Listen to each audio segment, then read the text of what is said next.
Fijn die allemaal weer kijkt. Nou, een knipoogje van Fredske. Ja. Zie ik zien dat hij het niet meer scheert. Nee.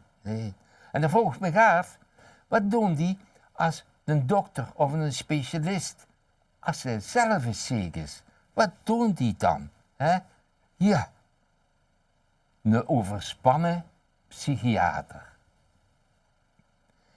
Een bekendje psychiater, hij zelf een flinke burn-out. De vrouw zag, je werkt veel te hard, dat is regenschoot. Ik laat je, ik moet met een psychiater een afspraak maken. Maar, dat zie je toch zelf, zag ze. Dat is toch om te kaken? Nee, riep hij geschrokken, nog meer overstuur.